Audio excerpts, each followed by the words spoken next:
A guerra é um acontecimento grande, grandioso, né?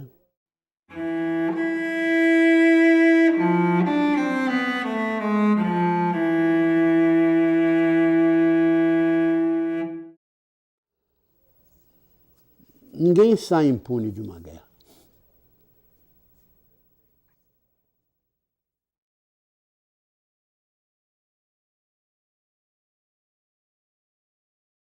O senhor ocupou vários papéis nessa guerra. O senhor foi o narrador, o senhor foi vítima, né? O senhor foi observador e foi participante, né? Então, não é... O senhor teve a condição de ouvir relatos e teve a condição de relatar. Eu trouxe até esse primor, que é essa edição da realidade. Como é possível narrar desse lugar tão misturado com o que o senhor foi colocado? Pois é, né? Ninguém vai fazer uma cobertura de guerra na expectativa de ser uma vítima da guerra, né? Não vai na guerra para morrer, nem para ser vítima, ele vai para mandar notícia. Então, eu acho que ter se tornado uma pauta foi uma fatalidade. Foi uma coisa que eu não esperava, não queria, jamais cogitaria de uma coisa dessa.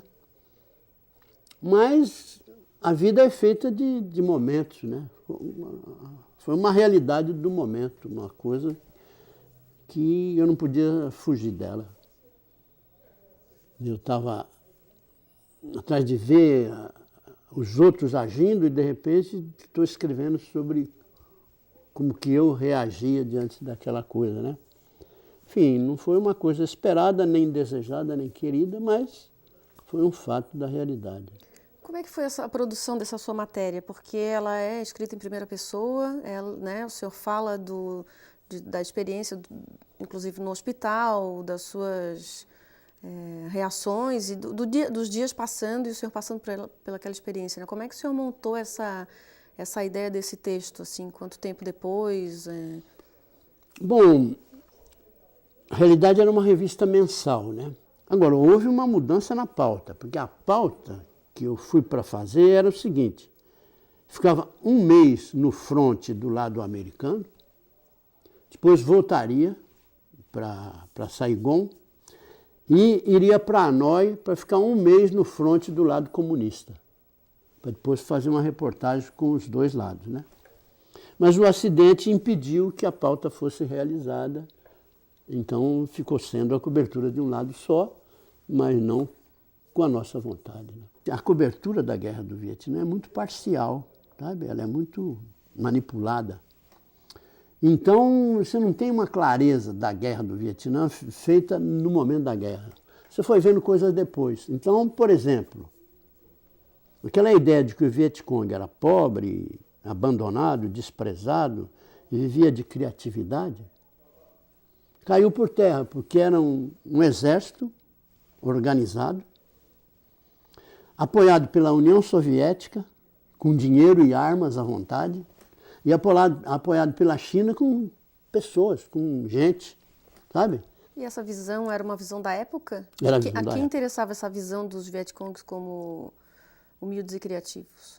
Olha, era uma visão que circulou na imprensa da época, era muito romântico, sabe? Você pensar no Vietcong como um grupo idealista, porque na época o comunismo era um ideal humano, sabe? Era uma esperança de que o mundo criasse um homem novo, um sistema novo de fraternidade, sem exploração, né? Era a esperança, era um sonho de todo mundo. Então a cobertura da Guerra do Vietnã expressa isso. A gente cobriu o Vietnã com esse sonho de que o comunismo era uma saída, sabe?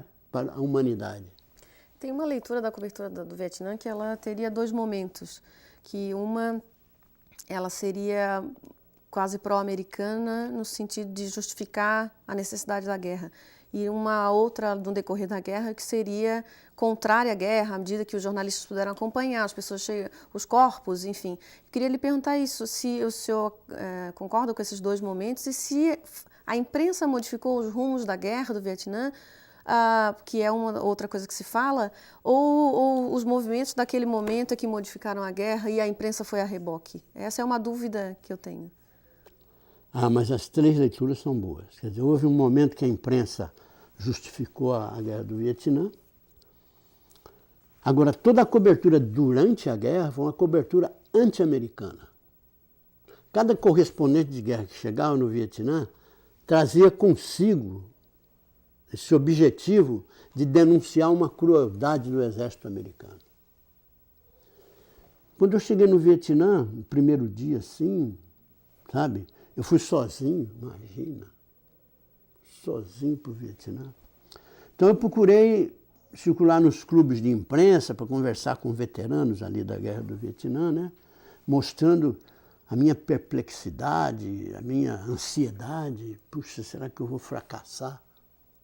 Aí eu me lembro que um veterano, jornalista inglês, falou: Zé Hamilton, fique tranquilo, no Vietnã tem um furo para cada um. Fique tranquilo, que você não vai perder para ninguém, não. Tem um furo para cada um. É o lugar com mais manchetes por metro quadrado que tem no mundo hoje em dia. Então a cobertura da Guerra do Vietnã, feita pela imprensa ocidental, sobretudo americana e europeia, né, é uma cobertura do massacre, das arbitrariedades do exército americano. Não fez nada do outro lado. Mas isso também não gera uma certa contradição de o fato de estar acompanhando tropas americanas? Não seria mais provável de falar a favor deles, como a gente talvez possa ver numa guerra como do Iraque contemporânea, que o fato de terem os jornalistas embutidos, como eles passaram a chamar, gerou talvez uma série de narrativas que mais foram pró-americanas do que denunciaram questões, né? No Vietnã não foi assim. Olha, apesar de acompanhar tropas americanas, a crítica era maior. Olha, todas as grandes atrocidades do exército americano no Vietnã foram denunciadas por jornalistas, por correspondentes de guerra do Vietnã. Todas elas. Então, mesmo que a pessoa tivesse embutida numa companhia do exército americano, ela é jornalista, a pessoa é jornalista, está de olho aberto, sabe? Está de antena ligada, sabe? Então, todas as grandes denúncias foram feitas pela imprensa na época. Então, essa história de que o jornalista embedded, ele tem um part-pri, em princípio é verdade, porque eu acho que na guerra não tem imparcialidade, não existe imparcialidade jornalística. O correspondente é parcial. Mas, de outro lado, tirando essa consideração assim, quase teórica, né? De outro lado, é o seguinte: o jornalista ali, ele está vendo. E ele é, sobretudo, jornalista. Se ele vir, como viu muitas vezes, alguma coisa errada, a primeira coisa que ele faz é se desvincular ali daquela coisa e denunciar essa coisa. Então, a 30 quilômetros de onde eu estava, ocorreu a maior chacina da Guerra do Vietnã, a coisa mais pavorosa. Foi o seguinte: uma companhia do exército americano chega numa aldeia, uma pequena aldeia vietnamita, onde a inteligência dizia que aquele pessoal estava apoiando, de alguma maneira, o Vietcong, o inimigo do americano. Então a companhia chega lá com essa missão de conseguir informações que provassem que aquele pessoal estava apoiando o inimigo. Naturalmente, com intérpretes e com outras pessoas, tentou conversar, tentou obter depoimentos assim que incriminasse aquele pessoal e não conseguiu nada. Aí resolveram fazer pela força, conseguir informações pela força. Juntaram toda a população da pequena aldeia numa praça, num terreno baldio, num terreno limpo. Passaram uma corda em volta das pessoas, sabe? Uma corda bem forte. E foram comprimindo essa corda, foi apertando essa corda para o pessoal ficar cada vez mais junto, né? Ficou naquele bolinho de gente ali.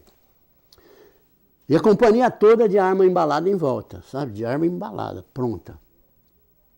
De repente, que aquele negócio de aperta a corda, não aperta, houve um fogo. Alguém falou fogo, Um soldado começou a atirar, os outros pensaram que fosse uma ordem de fogo geral, todo mundo atirou ao mesmo tempo e simplesmente matou a tiros, numa distância de 5 metros, todas as pessoas que estavam lá, que eram basicamente velhos, mulheres e crianças. Criança de 2 meses foi fuzilada na cabeça. Então esse massacre foi o pior massacre da Guerra do Vietnã, né? Porque atingiu civis, pessoas indefesas. Ocorreu a 30 quilômetros de onde eu estava, e na minha companhia não houve um ato de indignidade ou de crueldade que eu tivesse visto. Por quê? Porque a minha presença, e não só a minha, tinha outros jornalistas lá, inibia a violência. Quer dizer, um capitão americano neurótico, que se deixa levar num momento desse, faz uma bobagem daquele tipo, na presença do jornalista não faria. Se ele fosse fazer alguma coisa... Não havia jornalistas nessa? Não havia. Porém, havia soldado americano, e um deles, com máquina fotográfica, que fotografou toda a sequência. O senhor defende, então, a presença do repórter faz a diferença na cobertura de guerra? Todo acontecimento militar, ele se torna importante se tiver alguém escrevendo sobre ele, né? Agora, uma coisa que perpassou na sua pergunta, assim, se eu vejo de diferença entre a cobertura na Guerra do Vietnã e a cobertura na Guerra do Iraque, vamos supor, né? É que na Guerra do Vietnã o jornalista estava presente, ele tinha informações de primeira mão. Na Guerra do Iraque não, ele só tem informações de segunda mão. As informações que chegam a ele são depuradas pelo sistema militar ali, né? Então eu dou exemplo da queda do Saddam, no momento em que o Saddam é descoberto e aprisionado lá, saindo de um buraco, né?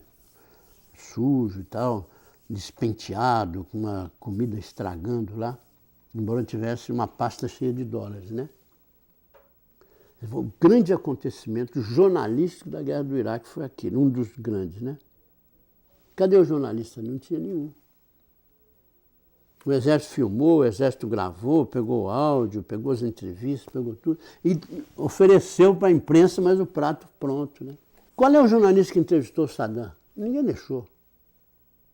Sabe, o Saddam ficou tanto tempo lá naquele julgamento e tal, né? Nenhum jornalista teve permissão para entrevistá-lo, para ele contar a história dele, o lado dele, né? Nada. Os Estados Unidos aprenderam como não deixar a imprensa fazer com o Vietnã? Sim, sem dúvida. Sem dúvida.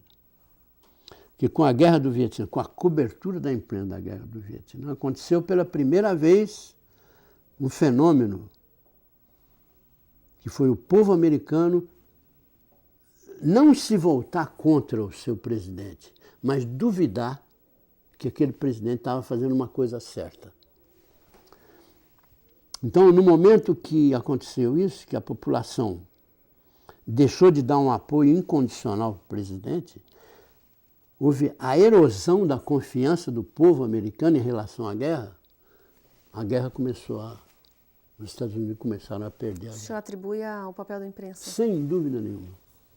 O papel da imprensa, da cobertura dos correspondentes de guerra e principalmente do advento da televisão como veículo de cobertura de guerra. Até então, a televisão não tinha condições de cobrir uma guerra, porque o equipamento era muito pesado, muito difícil.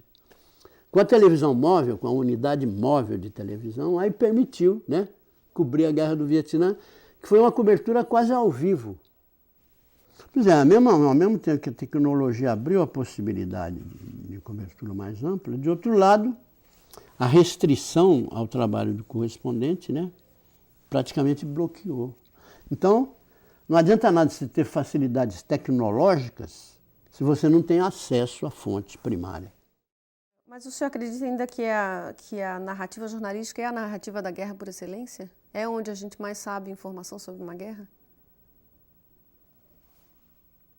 Olha, a cobertura jornalística eu acho que dá uma visão da guerra como fenômeno assim humano. Agora, evidentemente que um relatório militar vai examinar a guerra, um historiador militar, do ponto de vista militar, é outra coisa, é uma coisa mais técnica. Eu acho que uma coisa não exclui a outra, sabe? É bom que haja historiadores militares e gente que veja a guerra como estratégia, como embate entre forças e máquinas diferentes, né? Mas é bom também que tenha a pessoa que veja a guerra como um todo, como um fenômeno humano, né? E qual o senhor acha que é a capacidade da narrativa jornalística de narrar uma guerra? Ao longo da história se vê que os grandes jornalistas acabam sendo os grandes escritores sobre aquela guerra, né? E com uma capacidade de observação, de interpretação e de leitura que são, assim, a referência do mundo, sabe? O senhor fala até no seu trabalho dos últimos tempos, não só da Guerra do Vietnã, mas que é importante ouvir os personagens, fazer os personagens renderem, né? Dar atenção para quem o senhor está entrevistando. Isso ocorre também quando um jornalista vai cobrir uma guerra? A grande ambição do correspondente de guerra é chegar num teatro de guerra e ter contato com a fonte primária. Quer dizer, falar com o povo daquele país, que normalmente fala uma língua estrangeira, difícil, mas toda a ambição do correspondente é ter acesso ao povo para ter a informação daquele lado, né? Não só a informação do lado militar. E quando o jornalista consegue isso, é um grande feito, sabe? Porque você está tendo uma visão da guerra que o jornalista não teria via militar. Está vendo uma visão da guerra do povo daquele país em guerra, né? Seja de um lado ou de outro. Num jornalismo que se faz hoje, da cobertura de guerra, que é mais diário, mais instantâneo, o senhor acha que há um jornalismo de declaração mais do que um jornalismo que conta história? Pois é, tem as duas coisas. Também no Vietnã tinha isso. Tinha o jornalismo diário, de manchete, da coisa do dia, que era muito declaratório. E tinha também esse esse jornalismo de profundidade, entre aspas, né? Que tinha mais pesquisa, mais tempo de elaboração. Uma coisa não exclui a outra. Eu acho que vão conviver sempre as duas. O senhor é ligado ainda à cobertura de guerra? Gostaria, teria? Eu acho que uma das coisas que se exige de um correspondente de guerra é uma boa condição física, né? Porque tem hora que tem que correr, né? Claro. Seja da bomba, seja atrás de uma pessoa e tudo. E eu não teria essa facilidade hoje, né?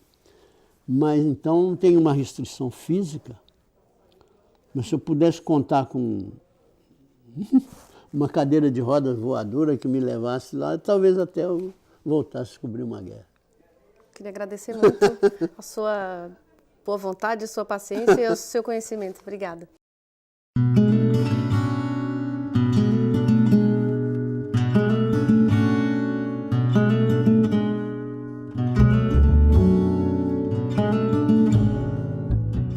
E assim, a ideia dessa engrenagem toda aparecendo e tudo é porque é para explorar como é que é feita a coisa, né? Se eu estou falando como é que é feita a cobertura de guerra, a gente resolveu também expor como é que é feito o documentário.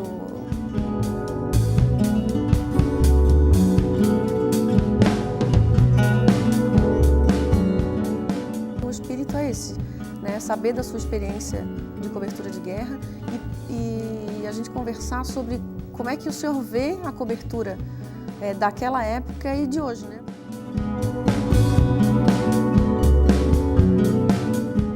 Posso começar lhe perguntando? Uma questão.